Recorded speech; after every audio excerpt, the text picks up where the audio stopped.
é, fala um pouco sobre isso, sobre as escolhas, de como a gente especula, pesquisa, tenta conhecer um pouco sobre Deus, né? E aqui Ellen White deixa um pouco claro do perigo que é isso, porque Deus é soberano, Deus é muito maior do que a nossa finita mente pode entender, mesmo que estejamos em comunhão com Ele, há um perigo de tentar entender quem é Deus, como Deus age, o que Deus pensa, né?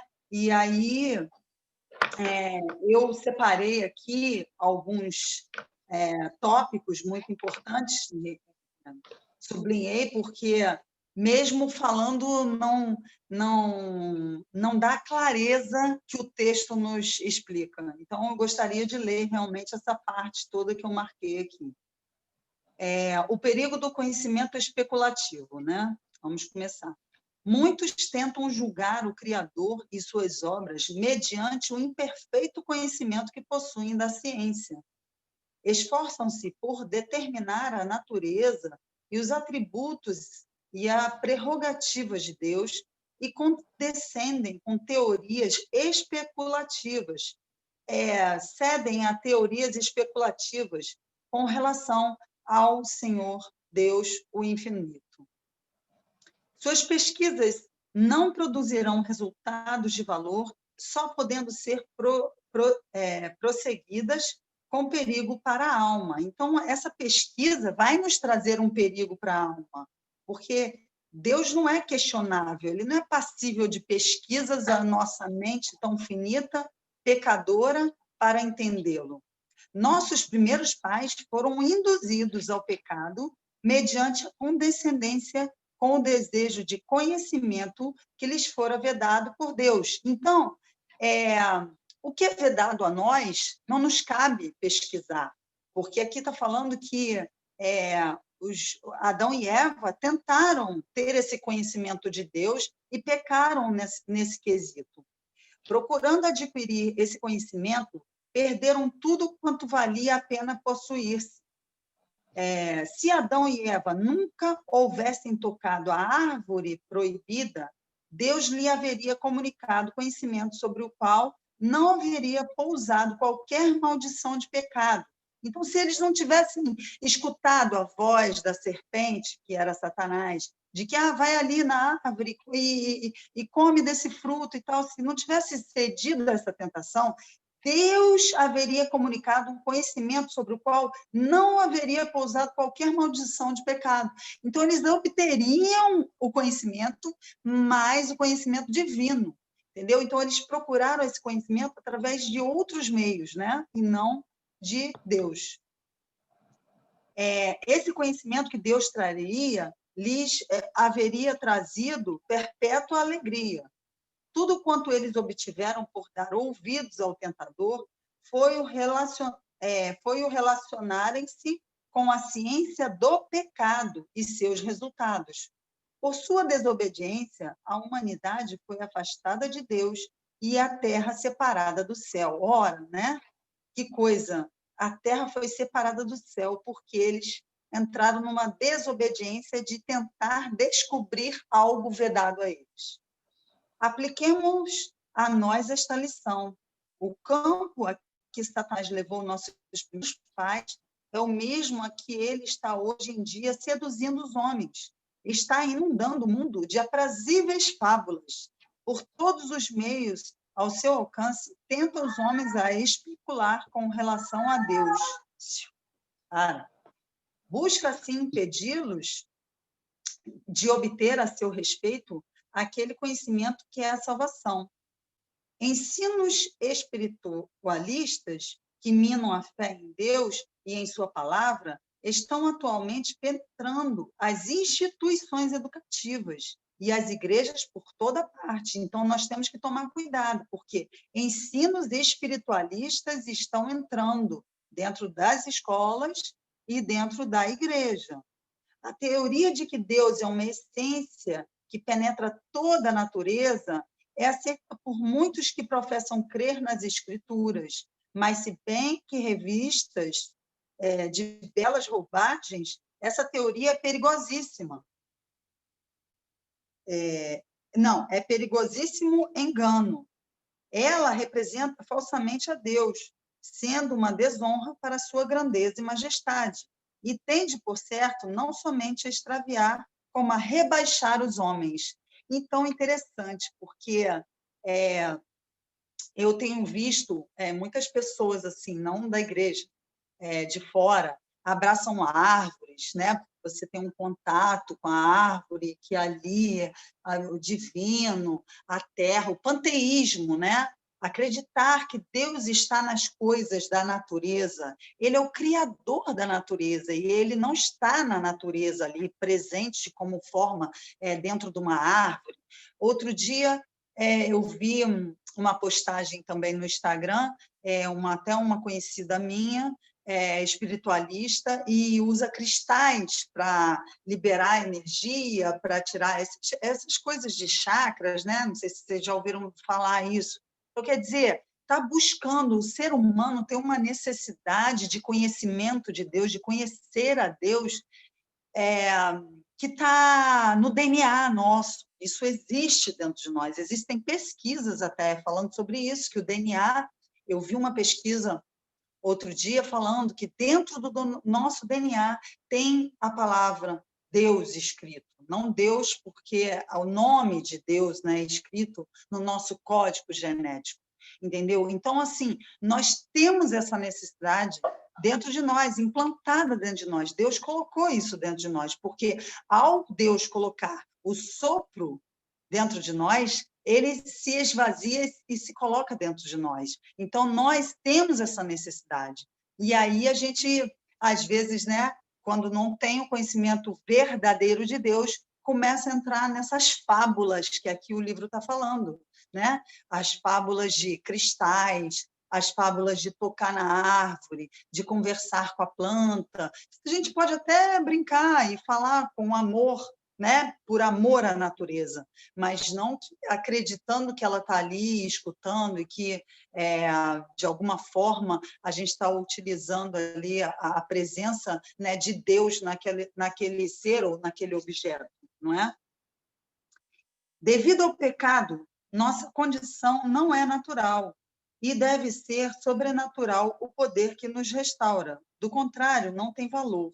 Então, devido à nossa condição não natural, deve ser sobrenatural o poder que nos restaura. Então, o poder de Deus que vai nos restaurar. Não é um cristal que vai nos restaurar. Não é, você se banhar numa cachoeira. Tudo bem, a energia da água é outra coisa. Agora, nós estamos falando de espiritualidade, né? Não é isso que vai te trazer uma restauração espiritual. Existe unicamente um poder capaz de quebrar o domínio do mal no coração dos homens. E esse é o poder de Deus em Jesus Cristo. Unicamente por meio do sangue do crucificado existe purificação do pecado. Sua graça tão somente nos habilita a resistir e subjugar as tendências da nossa natureza caída. As teorias espiritualistas a respeito de Deus tornam sua graça de nenhum efeito. Se Deus é uma essência que permeia toda a natureza, olha aqui que eu estou falando, se Deus é uma essência que permeia toda a natureza, habita por conseguinte em todos os homens, e é para atingir a santidade, o homem não tem senão que desenvolver o poder que está dentro dele mesmo. Então, assim, não existe esse poder dentro de nós, tá? Deus é que tem essa atuação através, mediante, né, Jesus Cristo, unicamente por meio do sangue do crucificado que existe purificação do pecado. Seguidas até a sua conclusão lógica, essas teorias assolam toda a dispensação cristã, removem a necessidade da expiação, tornando o homem seu próprio salvador.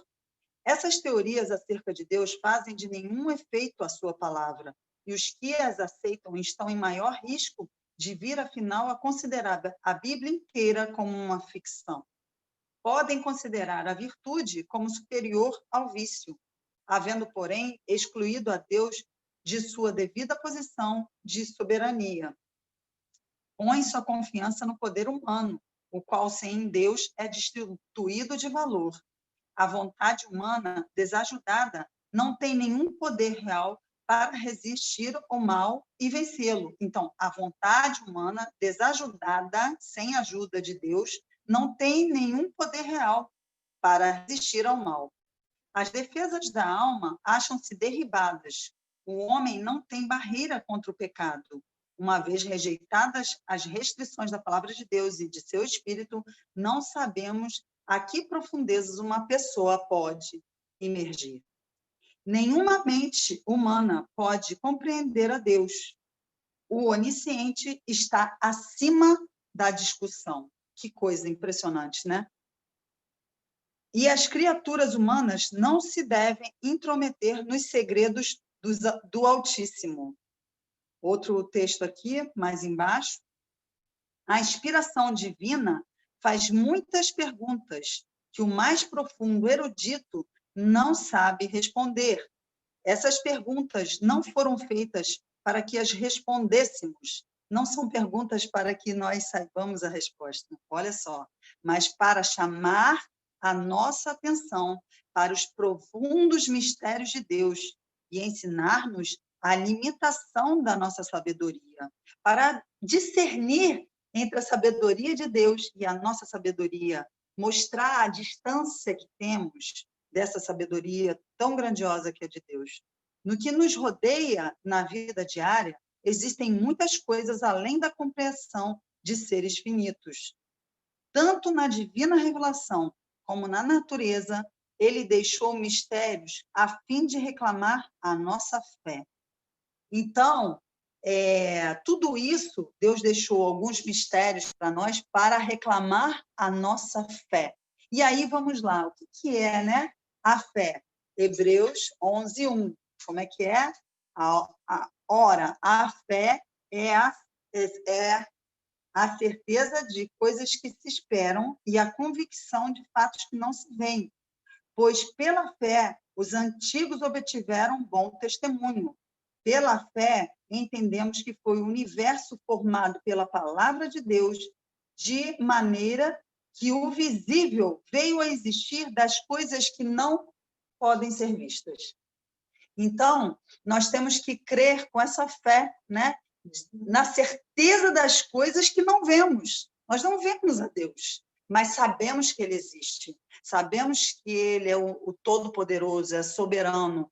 E nisso nós temos que, é lógico, sempre entender a Deus mediante a palavra, o que a palavra nos diz. O resto é especulação e vai o quê?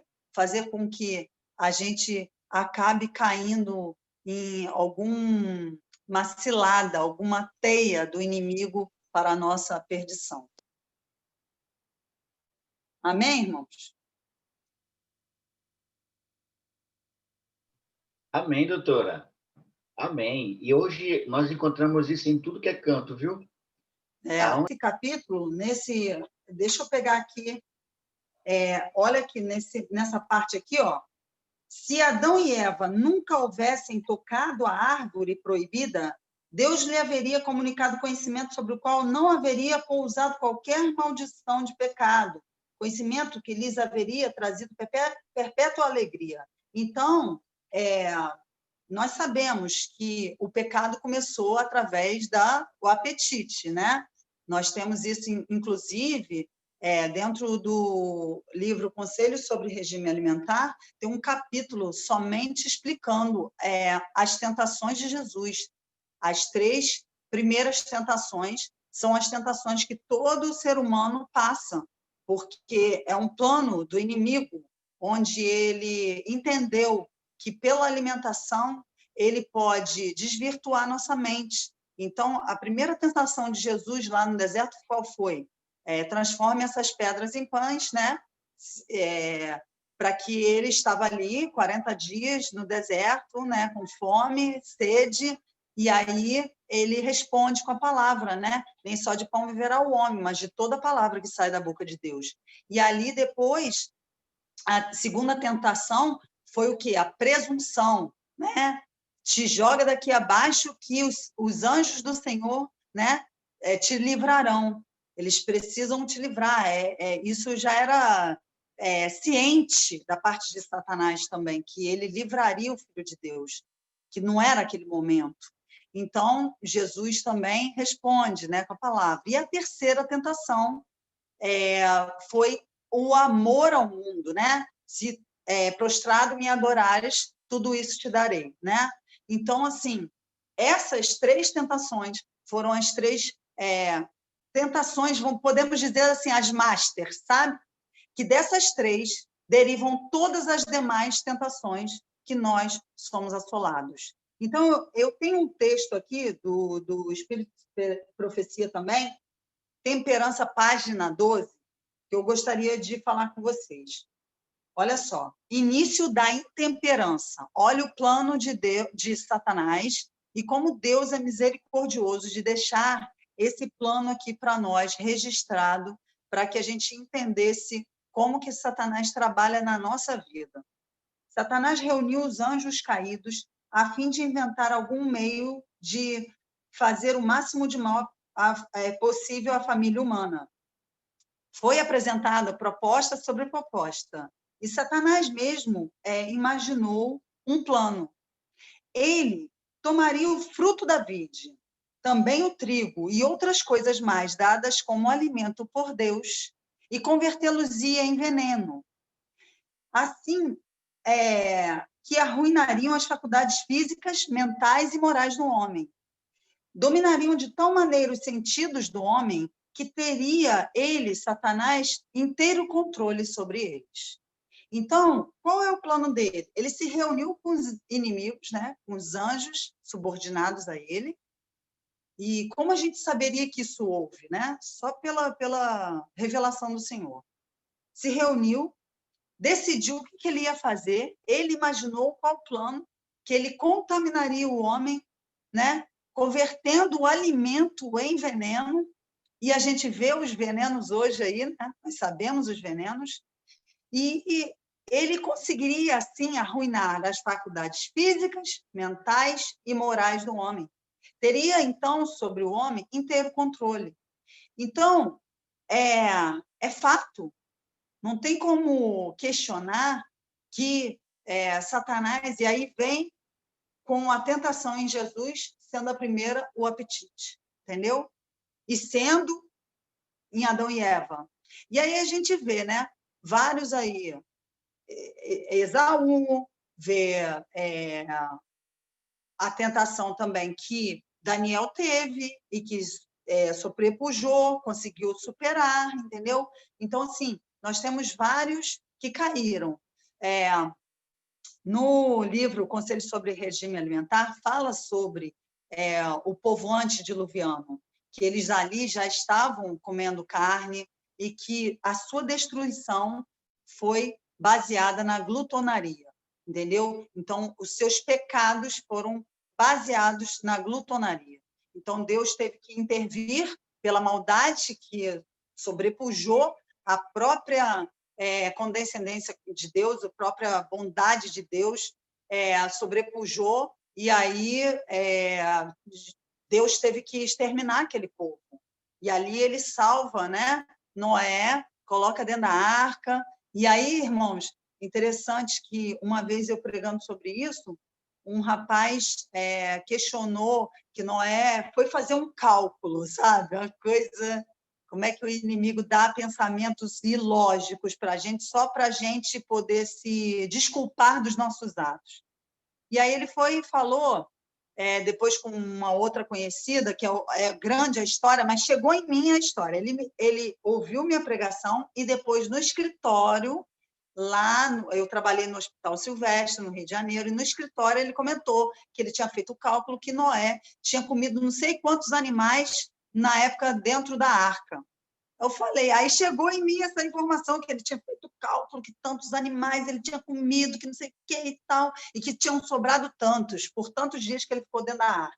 Eu falei, que absurdo. Ele perdeu tanto tempo e não leu a passagem bíblica que fala que todos os animais que entraram na arca saíram vivos e que Deus ordenou Noé que levasse a mesma comida, que eram cereais, né, e capim, tudo para os animais, que ele comesse também. O mesmo que os animais fossem comer, Noé ia comer também, junto com sua família. E que quando ele saiu da arca, todos os animais estavam ali presentes, que nenhum foi perdido. Então, assim, o texto deixa claro lá, se vocês quiserem ver depois, Noé 6, fica claro que Noé não comeu o animal, entendeu? Dentro da arca. E aí a gente fica com essas fábulas, né? A gente fica imaginando coisas. E aí a gente acaba se perdendo nessa situação. Tem muito a ver com isso aqui, né? Das fábulas, das crendices que a gente tenta, né, se desculpar ou conhecer a Deus mais pelos nossos conhecimentos científicos, entre aspas, né? Nossos conhecimentos, né? E aí a gente acaba se perdendo, né? Nessa situação de querer conhecer mais e não ir a fundo na palavra, ir no imaginário, e porque vem um pensamento na tua cabeça e você acha que aquilo está certo e não vai lá e não verifica na palavra, né? A gente tem que perscrutar na palavra, pautar o nosso conhecimento na palavra, não é verdade? E aí estamos aí nesse tempo do fim e a alimentação hoje é fundamental. Estamos num momento de pandemia mundial, não é? E nós sabemos, se vocês forem ver todos os médicos e nutricionistas todos os médicos e nutricionistas que vão para Facebook, Instagram, você não vê um médico ou nutri falando que alimentos que aumentam a imunidade são provenientes de animais. Carne, peixe, leite, ovos, você não vê eles falarem isso. Todos os alimentos que aumentam a imunidade para esse tempo agora, né, de pandemia, falando, né, da pandemia em si, do coronavírus e tal, é o quê? Alimentos vegetais, que vão aumentar a nossa imunidade. É o sol, são os 8 remédios da natureza, é beber água, é dormir cedo, é isso tudo aí que Papai do Céu já deixou há muito tempo atrás, entendeu? E a gente ainda está negligente, e o mundo está correndo atrás, o mundo está sedento, entendeu? De entender, de descobrir essa ciência tão simples. Olha, eu acho isso maravilhoso de Deus, porque Deus deixou uma alimentação. Outro dia eu estava num grupo de saúde, cortando e indo para outra coisa, né? Eu estava num grupo de saúde que eu falo pouco nos grupos de saúde, sabe? Porque eu sou muito na risca da palavra. Então, assim, saiu da palavra, vem modismo aí para mim, não adianta que eu não acredito, porque eu sei que a revelação já está certa, entendeu? Então, não tem o que fugir. Dos 8 remédios, não foge, não, porque é aquilo ali. É dieta vegetariana mesmo, é simples. Aí você olha a dieta vegetariana do Senhor, entendeu? Gênesis 1, 29, ela foi igual para toda a humanidade. E aí, outro dia, eu num grupo de saúde, veio, né, o pessoal colocando dieta do sangue. Dieta para O negativo, a dieta para A, para AB, para não sei o quê, não sei o que lá. Falei, gente, por favor, olha, é só olhar lá Gênesis 1, entendeu? Vai lá, Gênesis 1, 29, a dieta é vegetariana, sem produtos animais, entendeu? É isso que Deus colocou na terra para gente comer. E aí, você vai analisar, tem fundamento evolucionista na dieta de sangue, sabe? Sangue O, sangue A, sangue AB. Tem uma fundamentação em cima de evolucionismo. Porque há milhões de anos atrás, no homem, não sei o que, não sei o que lá, comecei a ler aquilo só para ver, né? Eu falei, gente, só na primeira frase aqui do texto, um livro lá, né, sobre isso, só na primeira frase aqui, você já pode jogar por terra, porque o homem foi criado, né, à imagem e semelhança de Deus. O homem não evoluiu. Então, não evolui a dieta não evolui, a dieta é a que ele colocou lá no início, entendeu? Então, é muito fácil, isso é muito lindo de Deus, porque é a mesma dieta universal para todas as pessoas. E é lógico que, salvo algumas alergias, isso é tranquilo, porque aí, teve um menino uma vez, doutora, eu não como chuchu, porque quando eu como chuchu, minha boca empola toda. Só não comeu chuchu. Vai comer o chuchu por quê? Mas tem tantos outros, tem tanta variedade. Você não precisa comer chuchu, não é verdade? Então, se você tem alguma alergia específica, aí sim, mas a dieta de Deus é uma para toda a humanidade, ok? Então, fugiu muito do natural, está na natureza. Óleo, embalado. Vem aí as proteínas. Whey protein, não sei o quê. Industrializou. O homem botou a mão, não é a vontade do Senhor. Sem exageros, irmãos, sem exageros. Até óleo, azeite, tudo isso. Que no próprio Espírito de Profecia fala o quê? É preferível comer as azeitonas. Agora, o azeite, em alguns momentos, ele é importante? Sim, em algumas situações, entendeu? Alguns tratamentos. Não vamos excluir completamente, mas não é para usar azeite como se fosse a salvação, como se colocando na mesa ali, né? No prato, regando, porque é gordura. Ela isolou, tirou da azeitona, já não é tão natural. Então, a gente tem que comer as coisas vindas como estão na natureza. Ok? Acho que já deu para dar uma pincelada, né? Para dar uma entendida um pouquinho da minha linha, do que eu penso, né? Falo muito também, né? Mas que o Senhor nos abençoe e nos dê sabedoria para esse tempo do fim, que possamos abrir mão das coisas que gostamos, né? Que elas não nos prendam, que a gente não se agarre nas coisas dessa terra, porque o que vale, né? Alguma coisa que a gente gosta na alimentação. Falando em questão de alimentação, o que vale em relação à nossa comunhão com Deus? Não temos nem que questionar isso, né? A gente tem que pedir assim ao Senhor, Senhor, trabalhe em mim. Eu não tenho força, trabalhe em mim, porque eu preciso vencer, mas eu não tenho condições de vencer. E foi assim que Jesus venceu, né? Mediante o poder do Pai. Ele tinha comunhão com Deus para poder, né? Tanto que ele entrou em jejum. Às vezes a gente pensa que um jejum ele nos enfraquece, mas muito pelo contrário. Hoje a ciência, posso até falar isso para vocês depois, a ciência hoje estuda, tem muitas pessoas, médicos do mundo, que estão aplicando jejuns em seus pacientes para fortificação, restabelecimento de organismos, entendeu? Então, assim, tudo que o Senhor nos deixou está sendo usado hoje pela medicina. E nós, adventistas, precisamos entender isso, que essa revelação foi colocada para a gente primeiro, né? Para o povo adventista, através dos conselhos, né? Do Senhor. E nós precisamos começar a usar isso mais para a gente, em benefício da igreja e de cada membro, né? Amém. Então, eu gostaria de deixar a leitura de Romanos 12, 2. E não vos conformeis com este século, mas transformai-vos pela renovação de vossas mentes, para que experimenteis qual seja a boa, agradável e perfeita vontade de Deus. Então, que a gente não se conforme com as coisas desse século, mas que a gente se transforme pela convivência com o Senhor, que a gente se transforme na renovação para entender qual é a perfeita, a boa, perdão, me perdi aqui.